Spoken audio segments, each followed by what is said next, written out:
nalahu patuluhkon baggal ni holong ni hubani jolma marhitehon nalahu manasab dosa ni jolma ini.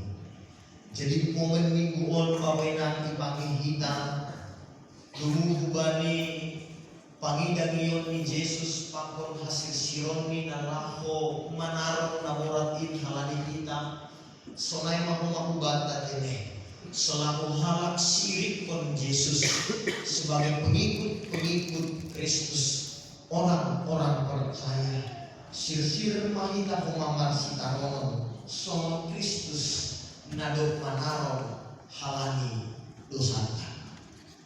Jadi kesiapan kita untuk menerima penderitaan karena Kristus, untuk memberitakan dan menyatakan tentang kebenaran dan kemuliaannya. Karena sama seperti Kristus yang terlebih dahulu telah menderita untuk kita, sehingga kita bisa memperoleh kehidupan yang kekal. Maka demikianlah yang menjadi respon kita sebagai orang yang percaya, siap juga untuk menderita, untuk menyatakan kebenaran, kemuliaan Tuhan, dan juga keselamatan di dalam Yesus Kristus. Untuk momen-momen terlebih bani minggu setua gesima, kesiapan kita mengikuti Yesus walaupun kita harus menderita, tidak apalah, karena aku menderita untuk Kristus. Tekan aja kan? Kita menderita untuk Kristus yang paling Allah. Kalau itu tindo sita rolong kita ngomong tekan aja.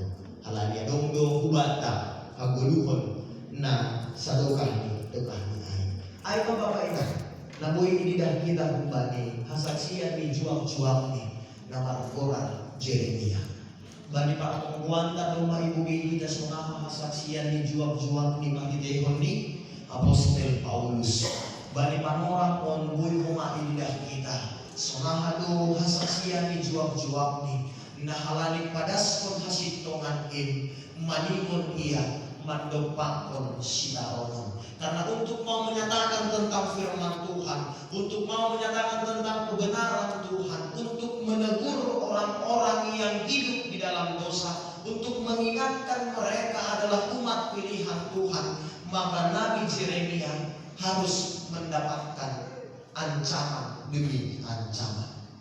Tentu aku dulu ginoran ancaman bepenang, manarong maya kan ayo. Aku dulu dong teror kubata, murah lapak hapai. Agi pimpin luar di pangakon kita, abai mah aman mahai, adong. Tapi kalau kita berani jujur dari lubuk hati kita yang paling terdalam, kita pun memiliki ketakutan di dalamnya. Ada dulu kejujuran tertene. Nah, apa pangakon bagi pak sudah di dalam kon, sudah apa yang masa, tentu mau tidak mau sadar atau sadar kita pasti utang mobil bagas kuhorta. Nah hamamon kan hamamon. Hancur apa lidah kita bapena. Dulu bagi kesaksian di Jeremia yang karena menyatakan kebenaran firman Tuhan, menegur bangsa itu, mengingatkan supaya hidup di dalam kebenaran firman Tuhan yang benar sejati itu, dia harus mengalami sebuah penderitaan yang begitu hebat. Ayo Bapak Ibu dibuka dulu bani ayat 1-2. Apa yang menjadi teguran oleh firman Tuhan kepada bangsa Israel sebagai umat pilihan Allah? Disebut tu ijai bani ayat 1-2 ayat ini Bapak Ibu. Otak hasangan timbul kumbani bukan. Ay kaiyanan kapasi bentami. Agar tidak terjadi teman-teman di bangsa Israel halani ayat batapa ningon pasikat konsidia dulu bari konteks ni ayat 1-2. Bapena kita hakadupan bari konteks ni si Jeremia, disitulah terjadi persekongkolan antara penguasa dengan para imam dan juga nabi-nabi palsu.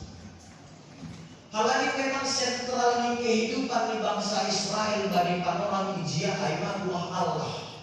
Bait suci, rumah tambahan. Anggo zaman saudara non, anggo onggah hitam Yerusalem, suruh doi tembok kiri kuai tembok Yerusalem ai. Usi sonai na ai tadi, ai pusat ni panguluhon di bangsa Israel terlebih pada sebuah konteks yang bilang tahun. Tapi disinilah yang terjadi persekongkolan itu Bapak. Sonaha penguasa pemerintah raja bani orang lain imam yang bekerja di tengah-tengah rumah persembahan, jangan nabi-nabi palsu bersekongkol untuk mendapatkan keuntungan dari apa yang telah diberikan oleh rakyat bangsa Israel. Saudi yang belum imam, raja, nabi pe, balik kubari nebata, tentu pangihut ni pe pasti berbalik kan. Untuk situasinya terjadi oke. Arti di balik ayat 12 Yeremia sudah bertugas membaca bahwa mereka sudah menajiskan dan mengkotorkan iyan napasin in rumah Panubah.